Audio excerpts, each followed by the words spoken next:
నమస్తే, welcome to yes news. ముందుగా headlines. వివిధ శాఖల పనితీరుపై ఉన్నత స్థాయి సమీక్ష సమావేశం నిర్వహించిన ముఖ్యమంత్రి చంద్రబాబు ప్రభుత్వ సేవలను ప్రజలకు మరింత చేరువ చేసేందుకు, పరిపాలనలో పారదర్శకత, వేగాన్ని పెంచేందుకు కీలక ఆదేశాలు. ఇంద్రకీలాద్రి అమ్మవారిని దర్శించుకున్న వ్యవసాయ శాఖ మంత్రి కింజరాపు అచ్చెన్నాయుడు రాష్ట్ర రైతాంగం సుభిక్షంగా ఉండాలని కనకదుర్గమ్మను దర్శించుకున్న మంత్రి. ఇచ్చిన మాట నిలబెట్టుకున్న ఎంపీ కేశినేని చిన్ని. గుణదల ప్రజలకు 98.68 కోట్ల అభివృద్ధి కానుక, దశాబ్దాల ట్రాఫిక్ కష్టాలకు శాశ్వత పరిష్కారానికి శ్రీకారం. ప్రభుత్వ సేవలను ప్రజలకు మరింత చేరువ చేసేందుకు, పరిపాలనలో పారదర్శకత, వేగాన్ని పెంచేందుకు ముఖ్యమంత్రి చంద్రబాబు నాయుడు కీలక ఆదేశాలు జారీ చేశారు. ప్రభుత్వ పథకాలు, సేవలు పొందడంలో ప్రజలు ఎదుర్కొంటున్న ఇబ్బందులను తొలగించి ప్రక్రియలను సులభతరం చేయాలని ఆయన స్పష్టం చేశారు. అమరావతి సచివాలయంలోని రియల్ టైమ్ గవర్నెన్స్ సొసైటీ కేంద్రంలో వివిధ శాఖల పనితీరుపై సీఎం చంద్రబాబు ఉన్నత స్థాయి సమీక్ష నిర్వహించారు. ఈ సందర్భంగా ప్రజలతో నిత్యం సంబంధాలుండే శాఖల్లో సేవల సరళీకరణపై ప్రధానంగా దృష్టి సారించారు. ముందుగా 11 రకాల కీలక సేవల్లో అవసరమైన ప్రక్రియలను కుదించి వాటిని సులభతరం చేస్తున్నామని అధికారులు ముఖ్యమంత్రికి వివరించారు. దీనిపై సంతృప్తి వ్యక్తం చేసిన సీఎం ప్రజా ఫిర్యాదుల స్వీకరణ వ్యవస్థను మరింత పటిష్టం చేయాలని ఆదేశించారు. ప్రజలు తమ సమస్యలను సులభంగా ప్రభుత్వ దృష్టికి తీసుకొచ్చేలా ఆన్లైన్ పోర్టల్తో పాటు మనమిత్ర వాట్సాప్ ద్వారా ప్రత్యేక సేవలను ప్రారంభించాలని సూచించారు. కేవలం టెక్స్ట్ మెసేజ్లే కాకుండా వాయిస్ మెసేజ్ల రూపంలో పంపే ఫిర్యాదులను కూడా స్వీకరించి వాటి పరిష్కారానికి చర్యలు తీసుకోవాలని స్పష్టం చేశారు. బీసీల అభ్యున్నతికి తెలుగుదేశం పార్టీ ఎల్లప్పుడూ అండగా ఉంటుందని ప్రభుత్వ విప్ సెంట్రల్ నియోజకవర్గ శాసనసభ్యులు బోండా ఉమామహేశ్వరరావు అన్నారు. గతంలో నాగవంశ సామాజిక వర్గ సంక్షేమ భవనం కోసం స్థల సేకరణలో తాము సహకరించామని, నేడు భవన నిర్మాణానికి భూమి పూజ జరగడం ఎంతో ఆనందంగా ఉందన్నారు. 63వ డివిజన్ ఏవిఎస్ రోడ్ డాక్టర్స్ కాలనీలో నాగవంశ కళ్యాణ మండపం భూమి పూజ కార్యక్రమంలో ప్రభుత్వ విప్ సెంట్రల్ నియోజకవర్గ శాసనసభ్యులు శ్రీ బోండా ఉమామహేశ్వరరావు పాల్గొన్నారు.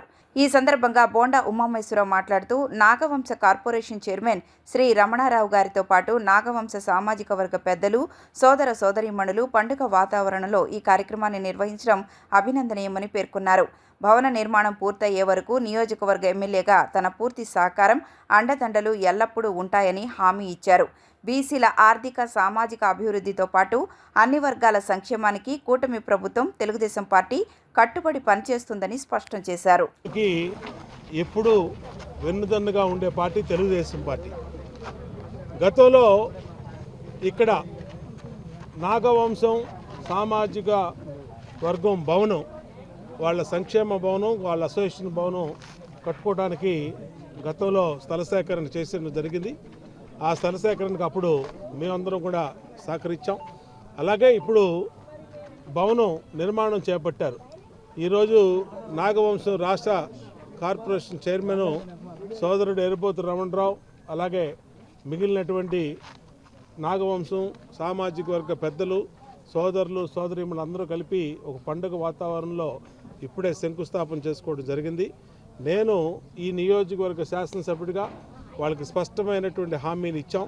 తప్పనిసరిగా ఈ భవనం పూర్తయ్యే వరకు ఈ నియోజకవర్గ శాసనసభ్యుడిగా నిత్యం దీనికి అండగా ఉండి ఈ భవనం పూర్తయ్యే వరకు కూడా నాది బాధ్యతను కూడా వీళ్ళకి తెలియజేయడం జరిగింది. బీసీల అభ్యున్నతి కోసం, బీసీల ఆర్థిక అభివృద్ధి కోసం అన్ని సామాజిక వర్గాలకు కూడా సహకరిస్తాం, అండగా ఉంటాం. ఇది బీసీలకి మరొకసారి తెలియజేసుకుంటూ ఈ శంకుస్థాపన కార్యక్రమంలో పాల్గొన్నటువంటి అందరికీ కూడా అభినందన తెలియజేస్తాం. 63వ డివిజన్లో నాగవంశీల కళ్యాణ మండపం శంకుస్థాపన చేయడం గౌరవ శాసనసభ్యులు ప్రభుత్వ విప్ బోండా ఉమామహేశ్వరరావు గారు ముఖ్య అతిథిగా, రాష్ట్రంలో ఉన్నటువంటి అన్ని జిల్లాల నుండి కూడా నాగవంశ కుల పెద్దలను కూడా పిలిచి ఇక్కడ శంకుస్థాపన చేయడం జరిగింది. ఎందుకంటే గత 75 సంవత్సరాల నుంచి మా తాతల నుండి, తండ్రుల నుండి, మా వర్గం నుంచి కూడా ఈ వలస కూలీలుగా వచ్చినటువంటి ఉత్తరాంధ్ర జిల్లాల్లో ఉన్నటువంటి మేము ఈ ప్రాంతానికి వలస కూలీలుగా వచ్చాం. మరి ఇక్కడే బలపడి, ఇక్కడే మరి కార్పొరేటర్గా, ఇక్కడే మేము రాజకీయ జీవితాన్ని కూడా ప్రారంభించి ఇక్కడే ఉంటా ఉన్నాం. మరి ఈ సంఘానికి మరి కళ్యాణ మండపం కట్టాలనేది ఎంతో ఎప్పటి నుండో ఉన్నటువంటి సమస్య. దాని మీద 476 గజాల స్థలాన్ని ఆనాటి పార్లమెంటరీ సభ్యులుగా పోటీ చేసిన అభ్యర్థుల ద్వారా, తెలుగుదేశం పార్టీ అభ్యర్థుల ద్వారా 5,50,000 రూపాయలు వారు విరాళంగా ఇవ్వడం జరిగింది. ఆ రోజున కొన్నటువంటి 5,50,000 రూపాయలు పెట్టి కొన్నది ఈ రోజున 2,50,00,000 రూపాయలు విలువైనటువంటి భూమిలో ఈరోజు సుమారు మేము 3 కోట్లతో ఈ భవన నిర్మాణం చేయాలని చెప్పేసి కూడా ముందుకు వచ్చున్నాం. గుణదల రైల్వే గేటు వద్ద ఫ్లైఓవర్ నిర్మించాలన్న స్థానికుల 2 దశాబ్దాల కల నేటికి సాకారం కానుందని విజయవాడ ఎంపీ కేశినేని శివనాథ్ అన్నారు. రానున్న 18 నెలల్లో ఈ ఫ్లైఓవర్ను పూర్తి చేస్తామని ఆయన తెలిపారు. నరేంద్ర మోదీ నాయకత్వంలో దేశవ్యాప్తంగా రైల్వే మౌలిక సదుపాయాల అభివృద్ధి వేగంగా జరుగుతోందని అన్నారు. రైల్వే మంత్రి అశ్విని వైష్ణవ్ సహకారంతో రాష్ట్రంలో అనేక రైల్వే ప్రాజెక్టులు అమలవుతున్నాయని ఆయన తెలిపారు. గుణదల 316 రైల్వే గేట్ వద్ద ఫ్లైఓవర్ నిర్మాణ పనులకు MP Kesineni Sivanath central MLA Bonda ఉమామహేశ్వరరావుతో కలిసి శంకుస్థాపన చేశారు. అనంతరం ఏర్పాటైన సభలో ఎంపీ కేశినేని శివనాథ్ మాట్లాడుతూ ప్రధానమంత్రి నరేంద్ర మోదీ నాయకత్వంలో దేశవ్యాప్తంగా రైల్వే మౌలిక సదుపాయాల అభివృద్ధి వేగంగా జరుగుతోందన్నారు. 2004లో ప్రతిపాదన వచ్చినప్పటికీ వివిధ కారణాలతో ఈ ప్రాజెక్టు ముందుకు సాగలేదని, 2019లో ఎమ్మెల్యే బోండా ఉమామహేశ్వరరావు ప్రత్యేక చొరవ తీసుకున్నప్పటికీ కోర్టు కేసుల కారణంగా పనులు ప్రారంభం కాలేకపోయాయని తెలిపారు. అనంతరం వచ్చిన ప్రభుత్వం ఈ ప్రాజెక్టును పూర్తిగా నిర్లక్ష్యం చేసిందన్నారు. ఎన్డీఏ ప్రభుత్వం అధికారంలోకి వచ్చిన వెంటనే కేంద్ర రాష్ట్ర ప్రభుత్వాలు రైల్వే అధికారుల సమన్వయంతో ఈ ప్రాజెక్టును మంజూరు చేయించి 18 నెలల్లో పూర్తి చేసే లక్ష్యంతో పనులు ప్రారంభిస్తున్నామని తెలిపారు. ఈ ప్రాంతంలో అభివృద్ధి చెందకపోవడానికి కారణం 2 రైల్వే గేట్లు. ఒకవైపు ఇటేపు ఈ గేట్ ఉంది, ప్రధానమైన లైన్లు కలకటా, విశాఖపట్నం ఇవన్నీ, అటేపు నుంచి ఆ లైను మచిలీపట్నం, గుడివాడ అటు నుంచి ఆ లైన్ వెళ్తుంది. ఈ 2 లైన్లు కూడా సిటీలోంచి ఈ ప్రాంతం అభివృద్ధి చెందకుండా ఆగిపోవటానికి ఈ రైల్వే గేట్లు కీలకంగా అంతకుముందు అడ్డుగా ఉండేవి. దీన్ని అధికారంలోకి రాగానే 2024 మరి నేను ఈ ప్రాంత శాసనసభ్యుడిగా పార్లమెంట్ సభ్యుడు కేశినేని శివనాథ్ చిన్ని గారు నిరంతరం అధికారులతో ఆయన ఢిల్లీ లెవెల్లో దీనికోసం ఆయన మోహన్ బాబు అని ఒక పర్సనల్ పిఏని రైల్వే ప్రాజెక్టుల కోసం ఏదైతే ఆర్ఓబీలు ఆర్యూబీలు ఉన్నాయో వాటి మీద ప్రత్యేకంగా పెట్టి, అట్లాగే ఢిల్లీలో కూడా ప్రత్యేకంగా రైల్వే మంత్రి గారిని ఈయన వెళ్ళి రిప్రజెంటేషన్ ఇవ్వటం, అలాగే ఆయనతో నిరంతరం టచ్లో ఉండటం, రైల్వే బోర్డు అధికారులతో ఈ ఫైల్ని నిరంతరం కూడా ట్రాక్ చేశాం.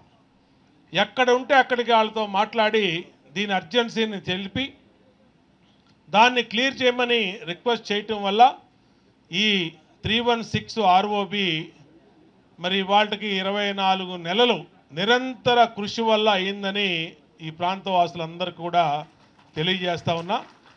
చాలా సంతోషంగా ఉంది మాకు. ఎందుకంటే ఒక పని చేస్తున్నప్పుడు, ఆ పని చేపట్టినప్పుడు ఆ పని ఫలితాలను ఇస్తే దానికి సంతోషం. ఇంకా 18 నెలల్లో ఇప్పుడే సైమన్ గారు చెప్పారు 98 కోట్లు దీని టోటల్ బడ్జెట్. 98 క్రోర్స్లో మరి రోడ్లు కానీ, సర్వీస్ రోడ్లు కానీ, ఆర్ఓబి కానీ అన్నీ పూర్తి చేసి 18 నెలల్లో ఇవాళ వచ్చినటువంటి లేటెస్ట్ టెక్నాలజీ వల్ల త్వరగా పనులు పూర్తయ్యే పరిస్థితి వచ్చింది. మరి 18 నెలల్లో దీన్ని కంప్లీట్ చేస్తాం. ఇంకోటి ఉంది ఇక్కడ అసలైంది, ఒలోచార్ కంపెనీ దగ్గర బ్రిడ్జ్ నెంబర్ 8 ఆర్ఓబి 2009లో ఆనాడు ప్రభుత్వంలో, కాంగ్రెస్ ప్రభుత్వంలో దాన్ని స్టార్ట్ చేశారు. ఆ స్టార్ట్ చేసిన దాని కాడి నుంచి అప్పటి నుంచి ఫస్ట్ ఆర్వీఎస్ కన్స్ట్రక్షన్ అని వాళ్ళకి ఇచ్చారు. నేను 2014లో ఎమ్మెల్యే అయినాక దాని మీద నిరంతరం కూడా పనిచేసాం, కానీ చేయలేకపోయాం. ఎందుకంటే వాళ్ళు కోర్టుకు వెళ్ళారు, ఆర్బిట్రేషను, ఆర్వీఎస్ కంపెనీ కన్స్ట్రక్షన్ వాళ్ళు కాంట్రాక్టర్స్. దాంతో అది డిస్ప్యూట్లో పడిపోయింది. ఆ 2019 టైం కూడా అయిపోయింది. తర్వాత వచ్చిన ప్రభుత్వం కోర్టులో డిస్ప్యూట్ సాల్వ్ అయినా చేయలేకపోయారు. 2024లో మళ్ళీ నేను రెండోసారి నియోజకవర్గానికి ఎమ్మెల్యేగా, పార్లమెంట్ సభ్యుడిగా చిన్ని గారు గెలిచిన తర్వాత నిరంతరం కూడా దీని మీద దృష్టి పెట్టి ఆ రోజు జిఎం గారితో కానీ, డిఆర్ఎం గారితో కానీ, అధికారులు ఏడిఆర్ఎం గారు కానీ అందరితో కూడా వాళ్ళ ఆ కార్యాలయానికి వెళ్ళి సమావేశమయ్యి దీంట్లో టెక్నికల్గా ఈలు, ఎస్సీలు, ప్రాజెక్ట్ ఆఫీసర్లు అందరితో కూడా కూర్చొని దీన్ని ఫాస్ట్ ట్రాక్లో పెట్టాం. ఆ ఫాస్ట్ ట్రాక్లో ఆఖరికి జిఎం ఆఫీస్ హైదరాబాద్లో ఉంటే హైదరాబాద్ ఆఫీసు కూడా నిరంతరం కూడా ట్రాక్ చేసాం. దానివల్ల ఈ పని 24 నెలల్లో చేయగలిగాం. అలాగే ఆ ఉలోచార కంపెనీ దగ్గర ఉన్నది కూడా ఇప్పుడే ఎస్ఎస్సి గారు చెప్పారు, దాంట్లో కూడా శుభవార్త వచ్చింది.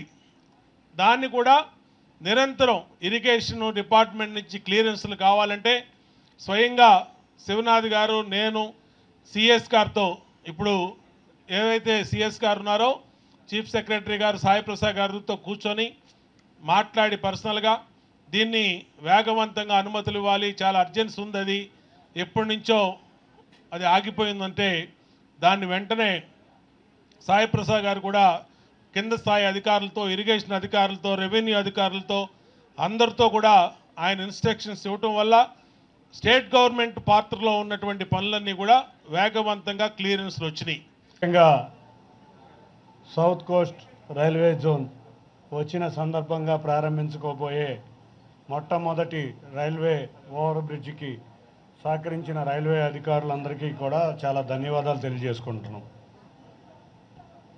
ఇక్కడ స్థానిక శాసనసభ్యులు గౌరవనీయులు నన్ను చేయి పట్టుకుని నడిపించే మా అన్న బోండా ఉమా గారు అధికారంలోకి వచ్చిన వెంటనే వారు కోరింది ఒకటే, నా నియోజకవర్గంలో స్టేట్ గవర్నమెంట్ ఇవ్వాల్సిన రోడ్లు చాలా వరకు 2014-19లో పూర్తి చేశాను. కానీ కొన్ని పరిస్థితుల వల్ల రైల్వే ఓవర్ బ్రిడ్జ్లు, రైల్వే అండర్ బ్రిడ్జ్లు ఒకటో రెండో చేయగలిగాను, కానీ మిగతా చేసేదానికి కోర్టు కేసుల వల్ల చాలా ఆగిపోయింది. అన్నిటికన్నా ముఖ్యంగా గుణదల ప్రాంతంలో ఉన్న 20 సంవత్సరాల కోరిక, ఈ ప్రాంతవాసుల కోరిక అయిన ఎల్సీ నంబర్ 8, ఎల్సీ నంబర్ 316 మనం గట్టిగా సాధించాలని వారు చెప్పిన మీదట మేమిద్దరం కూడా ఇక్కడికి వచ్చాం, ఇన్స్పెక్ట్ చేసుకున్నాం, ప్రతిదీ పరిశీలించాం. పరిశీలించి ఆ రోజు కాడి నుంచి మా ప్రయాణం రైల్వే మంత్రి గారి నుంచి డిఆర్ఎం గారి వరకు కూడా వెళ్ళి ఈ ప్రాజెక్టులు తీసుకురావడంలో పడ్డ కృషి నిజంగా చాలా కష్టతరంగా పడ్డాం. ఎందుకంటే ఎన్నో సమస్యలు, 8 డిపార్ట్మెంట్లు ఇక్కడ కోఆర్డినేషన్ ఉండాల్సినవి, 8 డిపార్ట్మెంట్ని కోఆర్డినేషన్ చేయటమే పెద్ద తలనొప్పిగా మారిన విషయం. ప్రతిరోజు కూడా ఎప్పటికప్పుడు ఉమాగారి దగ్గర నుంచి ఒక ఫోన్ వస్తుందంటే ఈయన ఆర్ఓబీలకి చేస్తున్నారని చెప్పి గబగబా నేను అలర్ట్గా ఉంటాం. కాబట్టి ఇద్దరం కలిసి ఇవాళ ఈ ప్రాంతవాసుల చిరకాల కోరికైన ఎల్సీ నంబర్ 316ని సాధించాం. ఇవాళ శంకుస్థాపన చేసుకున్నాం. రేపు రాబోయే నెల రోజులలో ఎల్సీ నంబర్ 8 ఏదైతే ఏలూరు రోడ్డు గుణదలను కలిసే ఎల్సీ నంబర్ 8ని కూడా ప్రారంభిస్తాం. ఇట్లాగే శంకుస్థాపన చేస్తాం. 2 సంవత్సరాల్లో ఈ రెండింటిని ప్రారంభించే విధంగా ముందుకు వెళ్తామని మీ అందరికీ తెలియజేసుకుంటున్నాం. ఇహ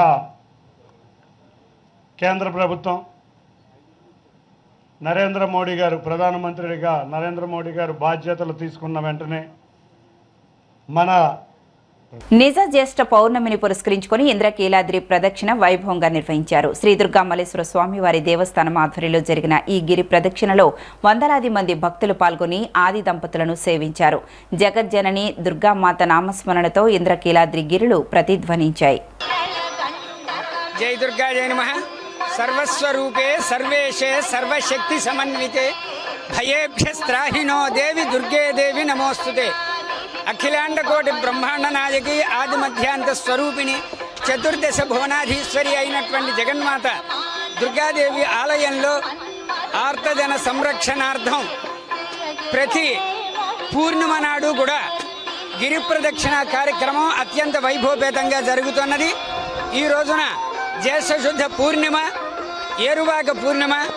ఈ రోజున రైతులు అందరూ కూడా రాష్ట్రం అంతా సస్యశ్యామలంగా ఉండాలని, పాడి పంటలు సమృద్ధిగా పండాలని కోరుకుంటూ అమ్మవారికి పూజ చేసి, భూమి పూజ చేసి నాగలి దుక్కి ప్రారంభించడం చేస్తారు. మరి అటువంటి మహోన్నతమైనటువంటిది ఈరోజు జ్యేష్ఠ పూర్ణిమ, ఏరువాక పూర్ణిమ అయినటువంటి పర్వదినం. ఈ రోజున అమ్మవారిని గిరి ప్రదక్షిణ కార్యక్రమంలో భాగంగా మా చైర్మన్ గారు, దేవాలయ అసిస్టెంట్ కమిషనర్ గారు అందరూ కూడాను, మా అర్చక స్వాములు అందరూ ఈ రోజున గిరి ప్రదక్షిణ కార్యక్రమాన్ని అత్యంత వైభవపతంగా నిర్వర్తిస్తున్నారు. దుర్గా నమః. మరి ఈరోజు పౌర్ణమి సోమవారం, అందులోనూ మూలా నక్షత్రం, చాలా విశేషమైన రోజు. ఈరోజు మరి ఈరోజు మనం వాతావరణం ఇలా ఉన్నా కూడా మన భక్తులంతా వందల మందిలో వచ్చారు. వీళ్ళందరితో సమక్షంలో మా స్థానాచార్యుల వారి యొక్క ఆధ్వర్యంలో మరి మా ఏసీ రంగారావు గారు, మా పండితులు, అర్చక స్వాములు, భక్తులు, సిబ్బంది అందరితో కలిసి ఈ గిరి ప్రదక్షిణ అనేది మేము ప్రారంభిస్తున్నాం ఈరోజు. మరి ఇది ఇవాళ చాలా పుణ్యమైన రోజు. మరి అలాగే మన స్థానాచార్య చెప్పినట్టుగా రైతులందరికీ కూడా ఈరోజు పౌర్ణమి రోజు పొలంలో పనులు బిగించేస్తారు మంచి రోజు అని. మరి ముహూర్తం అది ఇవాళ. అలాగే అందరూ సుఖ సంతోషాలతో బాగుండాలని, అలాగే మన రాష్ట్రం కూడా మంచి అభివృద్ధి పథంలో నడవాలని, ఈ రోజు నుంచి కూడా అందరూ పనుల్లో ఉండి వ్యవసాయంలో మంచి లాభాలు రావాలని, ప్రజలంతా కూడా భక్తులంతా కూడా ఆనందం ఉండాలని కోరుకుంటున్నాను. జై భవానీ. రాజకీయాల్లో సిద్ధాంతాలు, జీవితంలో క్రమశిక్షణ చాలా ముఖ్యమని మాజీ ఉపరాష్ట్రపతి ముప్పవరపు వెంకయ్యనాయుడు అన్నారు. చట్టసభల్లో గౌరవప్రదమైన భాషను ఉపయోగించాలని, రాజకీయ పార్టీలు, ప్రజాప్రతినిధులు ఆత్మ సమీక్ష చేసుకుని విలువలను పాటించాలని ఆయన సూచించారు. 2047 నాటికి వికసిత భారత్ కావాలని, అందుకు అందరూ సహకారం అందించాలని వెంకయ్యనాయుడు ఆకాంక్షించారు. 5 దశాబ్దాలకు పైగా ప్రజా జీవితంలో అలుపెరగని ప్రయాణం సాగిస్తూ 77 వసంతాలను పూర్తి చేసుకున్న భారతదేశ గౌరవ పూర్వ ఉపరాష్ట్రపతి ముప్పవరపు వెంకయ్యనాయుడు విశిష్ట జీవన ప్రస్థానాన్ని వివరిస్తూ సీనియర్ పాత్రికేయులు మా శర్మ రచించిన వెంకయ్య నాయకుడు తెలుగు పుస్తక పరిచయ కార్యక్రమం ఘనంగా జరిగింది. ఈ కార్యక్రమంలో వెంకయ్యనాయుడు, మంత్రులు కొల్లు రవీంద్ర, పార్థసారథి, ఎమ్మెల్యేలు సుజనా చౌదరి, బోండా ఉమా, గద్దె రామ్మోహన్, కామినేని శ్రీనివాసరావు, ఏపీ రాష్ట్ర రోడ్డు రవాణా సంస్థ చైర్మన్ కొనకళ్ళ నారాయణ తదితరులతో కలిసి పాల్గొన్నారు. ఈ సందర్భంగా వెంకయ్యనాయుడు పుస్తకాన్ని ఆవిష్కరించి ప్రజాప్రతినిధులకు అందజేశారు. ఈ సందర్భంగా ఆయన మాట్లాడుతూ చిన్నతనంలోనే తల్లి చనిపోవడంతో ఆర్ఎస్ఎస్లో చేరడం ద్వారా ఎన్నో నేర్చుకున్నానని అన్నారు. ఇటీవల కొంతమంది ఆర్ఎస్ఎస్ను నిషేధించాలని డిమాండ్ చేస్తున్నారని, అది నిషేధించాలి అనే వారిని ముందు నిషేధించాలన్నారు. ఇందిరాగాంధీ, వాజ్పేయి, ఎన్టీఆర్ వంటి వారే ఓడిపోయారన్నారు. అసెంబ్లీ, పార్లమెంట్లో కొంతమంది కితాబు మాటలు మాత్రమే వస్తున్నాయని, నాయకులు ఇలా మాట్లాడుతున్నారని నన్ను అడిగితే బూతులు మాట్లాడే వారికి బూత్లలోకి వెళ్ళి బటన్ నొక్కు అని చెప్పా అంటూ వివరించారు. తాను వారసత్వ రాజకీయాలకు వ్యతిరేకమని, వారసత్వం కాదు జవసత్వాలు కావాలన్నారు. తన పిల్లలను రాజకీయాల్లో ప్రోత్సహించలేదన్నారు. రాజకీయాల్లో నేడు సిద్ధాంతం తగ్గిపోయిందని, రాద్ధాంతం పెరిగిపోయిందన్నారు. వర్షాకాలంలో డ్రైన్ల నిర్వహణపై ప్రత్యేక దృష్టి సారించాలని విజయవాడ నగరపాలక సంస్థ కమిషనర్ ధ్యానచంద్ర ఆదేశించారు. సోమవారం ఉదయం నగరంలోని Errakatta, CVR flyover, milk project, RTC workshop road, Kanakadurga flyover, Sitara junction తదితర ప్రాంతాల్లో పర్యటించి అభివృద్ధి పనులు, డ్రైనేజీ వ్యవస్థ, పారిశుద్ధ్య నిర్వహణను ఆయన క్షేత్రస్థాయిలో పరిశీలించారు.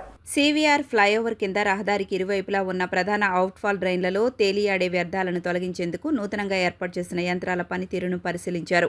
ఈ సందర్భంగా కమిషనర్ మాట్లాడుతూ వర్షాకాలాన్ని దృష్టిలో ఉంచుకుని నగరంలోని అన్ని ప్రధాన డ్రైన్లు, కాలువల్లో డీసిల్టింగ్, తేలియాడే వ్యర్థాల తొలగింపు ప్రక్రియ నిరంతరాయంగా కొనసాగాలని అధికారులను ఆదేశించారు. ఎక్కడా నీటి ప్రవాహానికి ఆటంకం ఏర్పడకుండా ఎప్పటికప్పుడు పర్యవేక్షిస్తూ అప్రమత్తంగా వ్యవహరించాలని సూచించారు.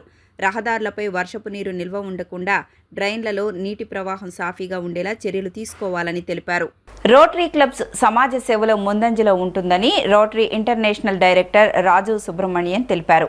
సమాజాభివృద్ధికి, పేద ప్రజల సంక్షేమానికి రోటరీ క్లబ్స్ ప్రపంచవ్యాప్తంగా తమ వంతు సేవా కార్యక్రమాలు నిర్వహిస్తున్నాయని తెలియజేశారు.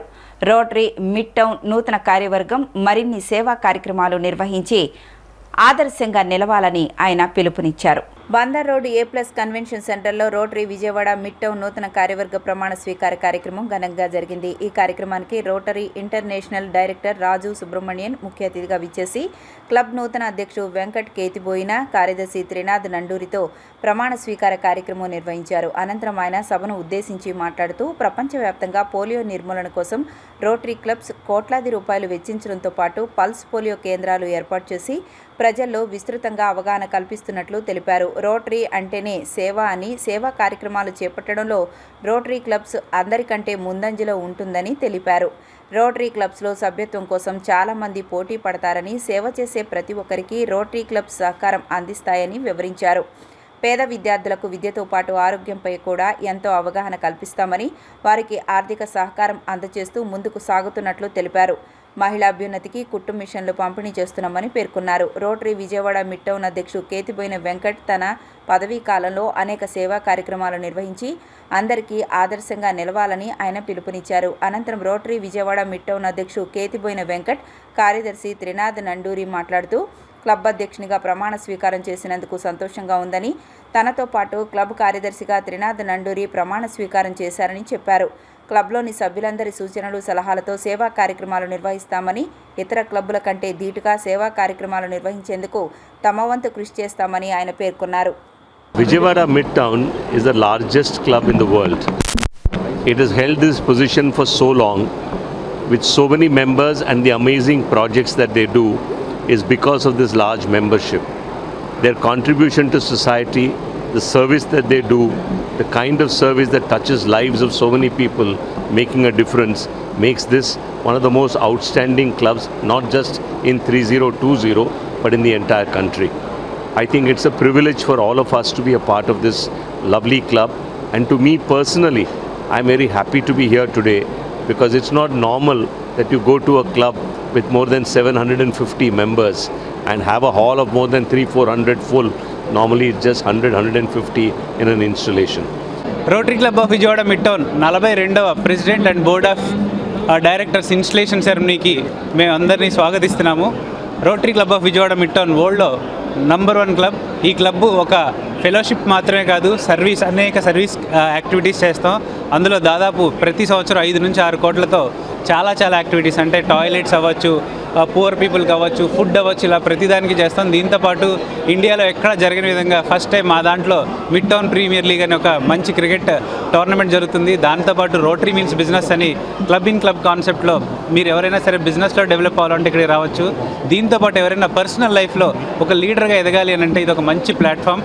ఇలా ఒకటి కాదు, అంటే ఫన్, ఫెలోషిప్, ఎంటర్టైన్మెంటు ఇవన్నీ కూడా ఉండే ఒకే ఒక club rotary club of Vijayawada mid town. Rotary అంటే సర్వీస్ అబౌవ్ సెల్ఫ్.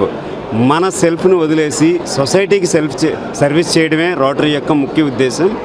దీనిలో మీరు చూసుకుంటే సర్వీస్తో పాటు ఇంటిగ్రిటీ, ఫెలోషిప్, ఫన్, ఎంటర్టైన్మెంట్ ఇవన్నీ కూడా మిళితమై ఉంటాయి. పోలియోని ప్రపంచవ్యాప్తంగా ఎరాడికేట్ చేయాలి అని ఒక ద్వేయంతో ముందుకెళ్ళింది, అలాగే ఎరాడికేట్ చేసింది. సో మా సర్వీసెస్ యాక్టివిటీస్ అన్నీ కూడా విజయవాడ చుట్టుపక్కల మేము ప్రతి సంవత్సరం చేస్తూ ఉంటాము. ఇందాక ప్రెసిడెంట్ గారు చెప్పినట్టు సుమారుగా 5 నుంచి 6 కోట్లతో మేము ఎవ్రీ ఇయర్ కూడా ఈ సర్వీస్ యాక్టివిటీస్ అనేవి చేస్తాము. అలాగే మా మెంబర్స్ అందరికీ కూడా ఒక ఫెలోషిప్ ఇవ్వడమేతో పాటు వాళ్ళకు కూడా సర్వీస్ యాక్టివిటీస్ చేసే అవకాశాన్ని మా rotary club of Vijayawada mid town కల్పిస్తుంది. ఎరువులు, విత్తనాలపై రైతులు ఆందోళన చెందాల్సిన అవసరం లేదని ఆంధ్రప్రదేశ్ వ్యవసాయ శాఖ మంత్రి కింజరాపు అచ్చెన్నాయుడు పేర్కొన్నారు. రైతులకు అవసరమైన అన్ని సహాయ సహకారాలను తమ ప్రభుత్వం అందిస్తుందని హామీ ఇచ్చారు. విజయవాడ ఇంద్రకీలాద్రి దుర్గామల్లేశ్వర స్వామిని ఈరోజు మంత్రి అచ్చెన్న దర్శించుకున్నారు. ఈ సందర్భంగా ఆలయంలో మంత్రి ప్రత్యేక పూజలు చేశారు. విజయవాడ ఇంద్రకీలాద్రి దుర్గామల్లేశ్వర స్వామివారిని ఈరోజు మంత్రి అచ్చెన్న దర్శించుకున్నారు. ఈ సందర్భంగా ఆలయంలో మంత్రి ప్రత్యేక పూజలు చేశారు. ఈ సందర్భంగా ఆయన మీడియాతో మాట్లాడారు.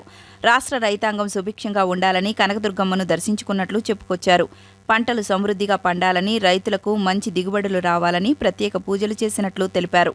ఆంధ్రప్రదేశ్ దేవాదాయ శాఖ కమిషనర్ ఆదేశాల మేరకు విజయవాడ ఇంద్రకీలాద్రిపై వేంచేసి ఉన్న శ్రీ దుర్గామల్లేశ్వర స్వామివార్ల దేవస్థానంలో ఏరువాక పౌర్ణమి వేడుకలను అత్యంత వైభవంగా నిర్వహించారు. ఈ సందర్భంగా ఆలయానికి వచ్చిన రైతు భక్తులకు ఆలయ అధికారులు, అర్చకులు ఘనంగా స్వాగతం పలికారు. వారికి అమ్మవారి ప్రత్యేక దర్శనం కల్పించి వేదాశీర్వచనాలతో పాటు పవిత్ర తీర్థ ప్రసాదాలను అందజేశారు.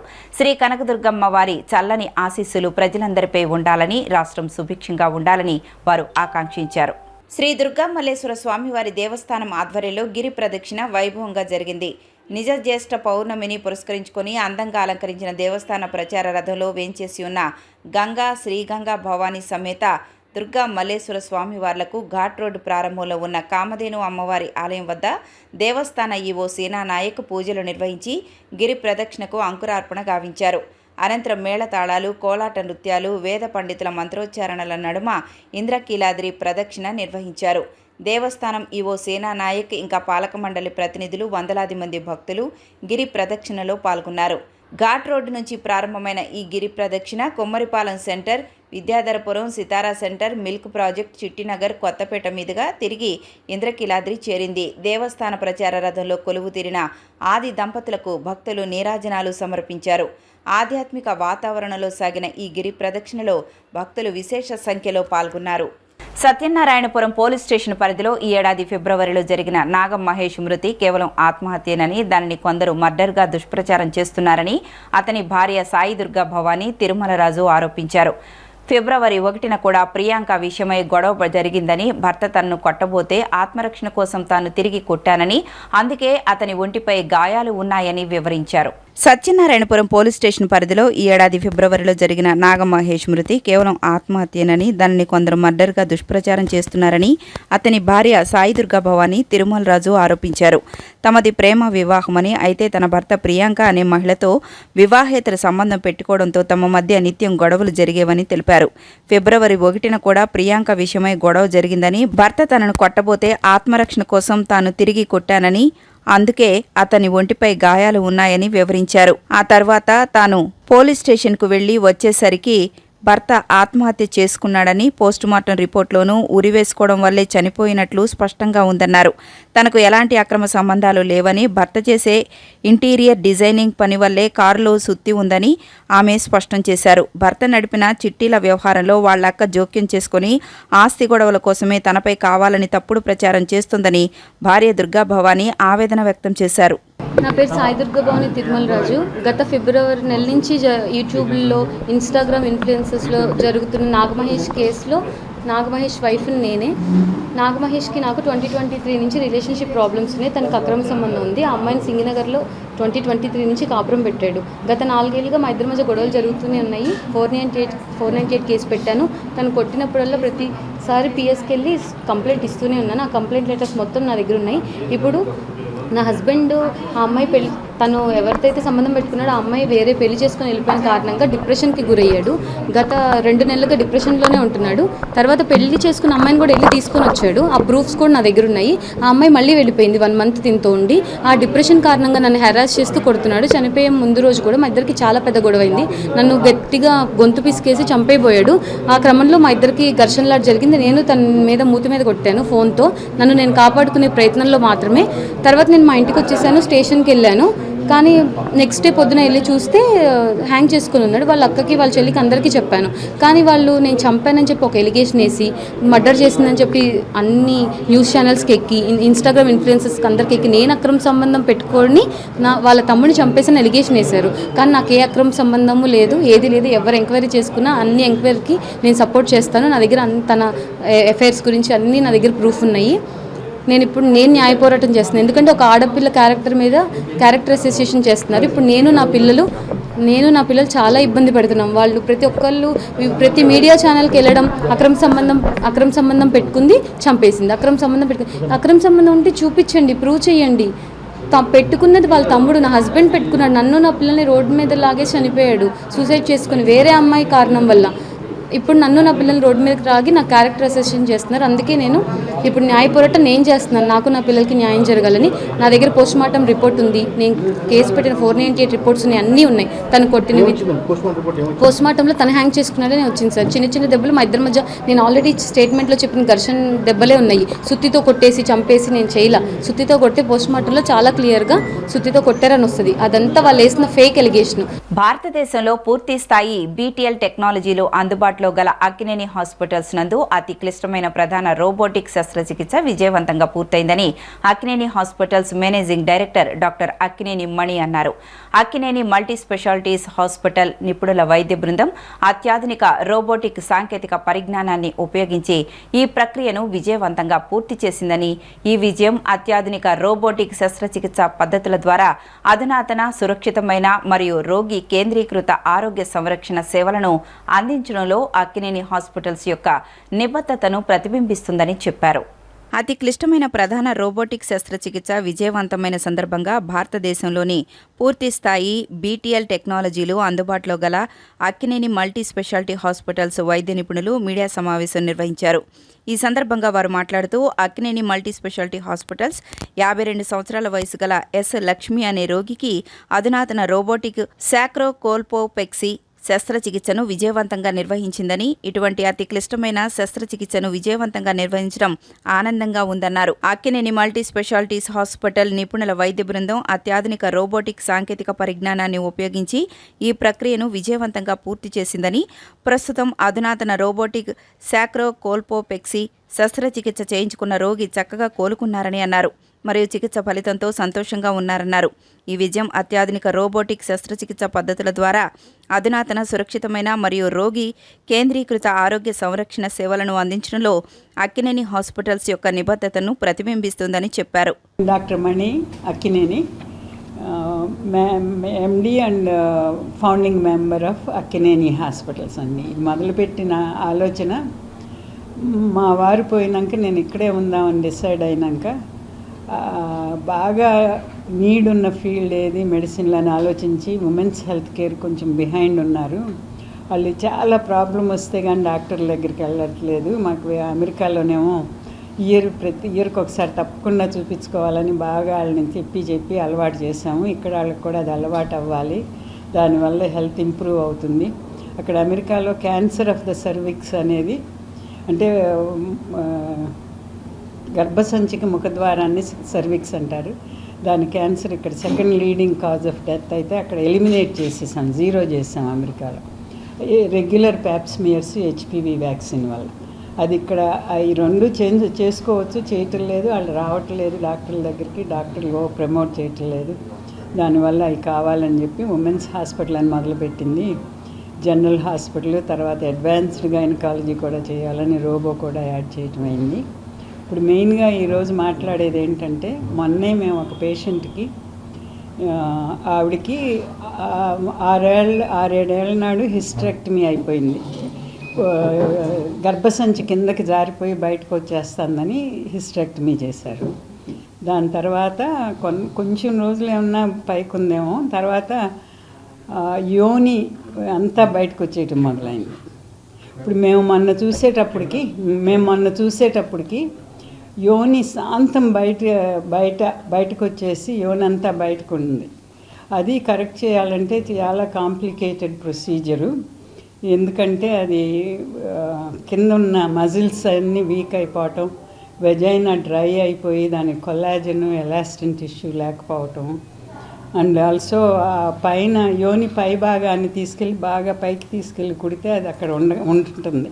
అంత పైకి తీసుకెళ్ళాలంటే ఓపెన్ చేసన్నా చేయాలి, ల్యాప్రోస్కోప్ అన్నా చేయాలి. రోబాటిక్ చేస్తే బెస్ట్ రిజల్ట్స్ అని బాగా విజువలైజేషన్ అది బాగుండటం వల్ల, అది బాగుంటుందని చెప్పటం వల్ల ఆవిడికి మేము కౌన్సిల్ చేస్తే రోగిలో పెట్టేసి మీది ఏది మంచిదంటే అది చేయండి, మళ్ళీ నేను ఇంకో ఆపరేషన్ లేకుండా ఉండేటట్టు.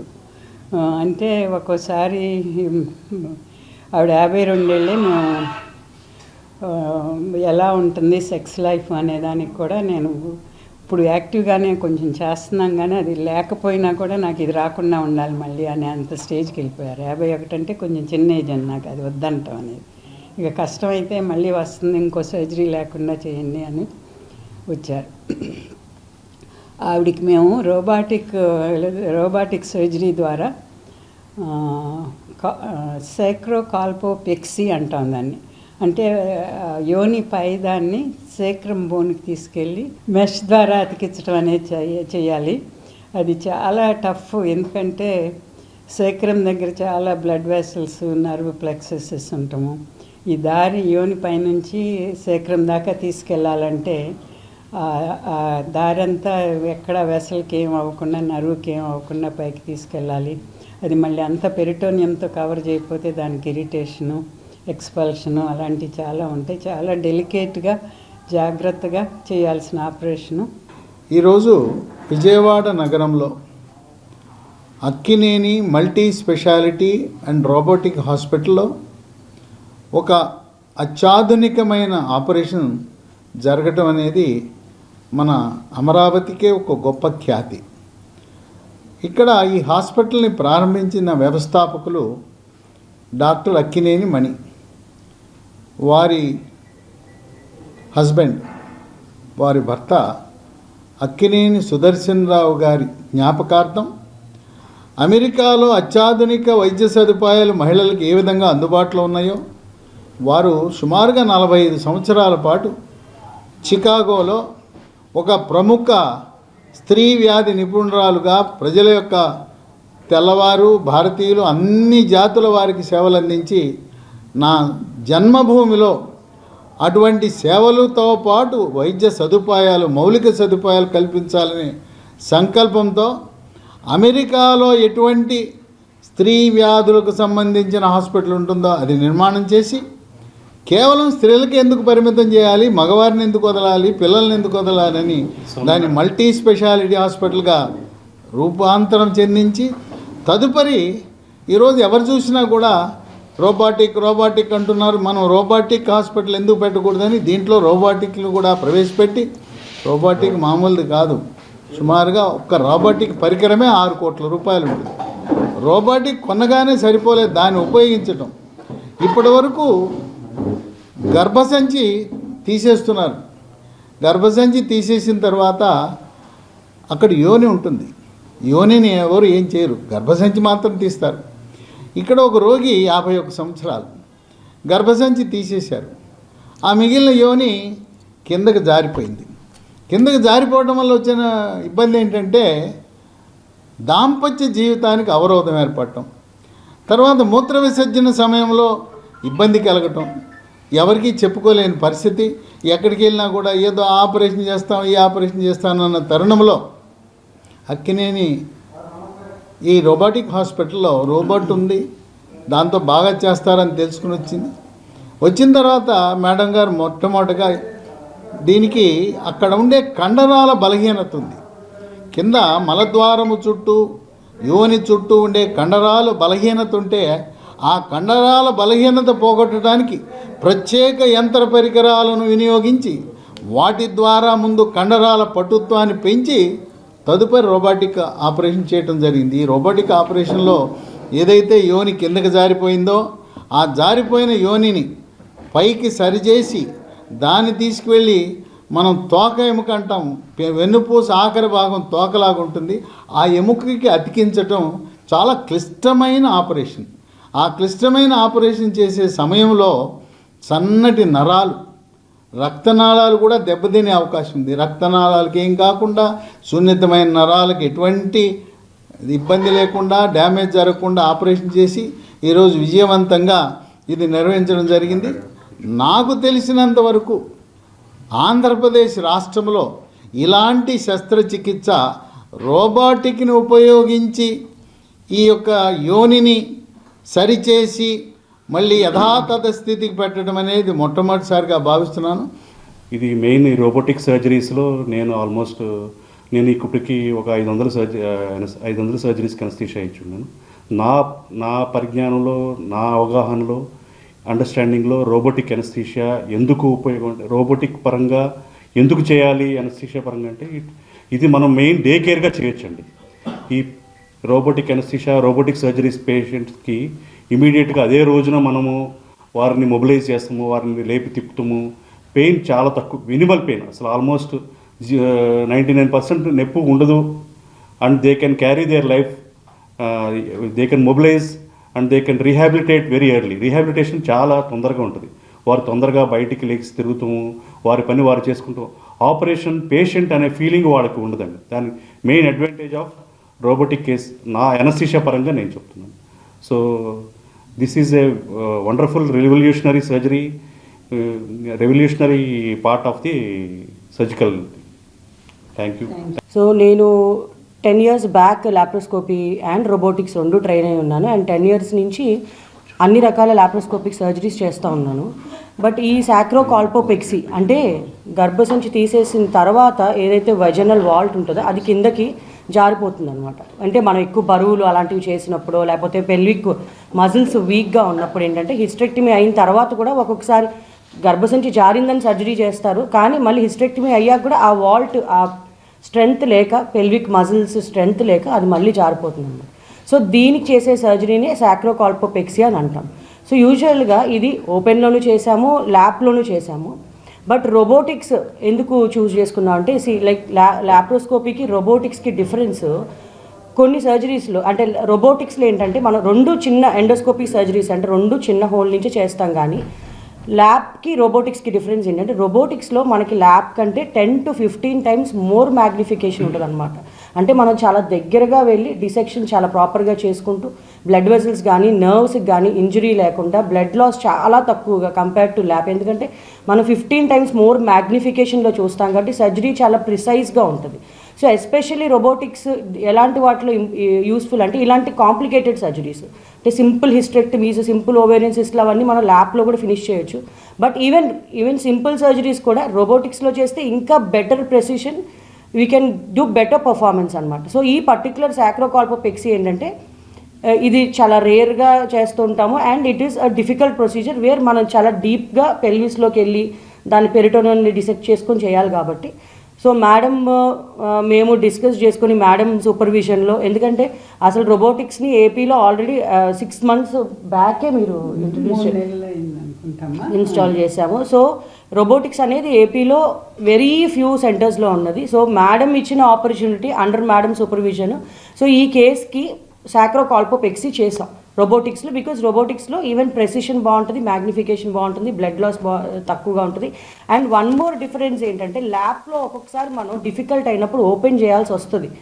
వార్తలు ముగించే ముందు ముఖ్యాంశాలు మరొకసారి. వివిధ శాఖల పనితీరుపై ఉన్నత స్థాయి సమీక్ష సమావేశం నిర్వహించిన ముఖ్యమంత్రి చంద్రబాబు ప్రభుత్వ సేవలను ప్రజలకు మరింత చేరువ చేసేందుకు, పరిపాలనలో పారదర్శకత, వేగాన్ని పెంచేందుకు కీలక ఆదేశాలు. ఇంద్రకీలాద్రి అమ్మవారిని దర్శించుకున్న వ్యవసాయ శాఖ మంత్రి కింజరపు అచ్చెన్నాయుడు రాష్ట్ర రైతాంగం సుభిక్షంగా ఉండాలని కనకదుర్గమ్మను దర్శించుకున్న మంత్రి. ఇచ్చిన మాట నిలబెట్టుకున్న ఎంపీ కేశినేని చిన్ని. గుణదల ప్రజలకు 98.68 కోట్ల అభివృద్ధి కానుక, దశాబ్దాల ట్రాఫిక్ కష్టాలకు శాశ్వత పరిష్కారానికి శ్రీకారం. ఈ వార్తలు ఇంతటితో సమాప్తం. నమస్కారం.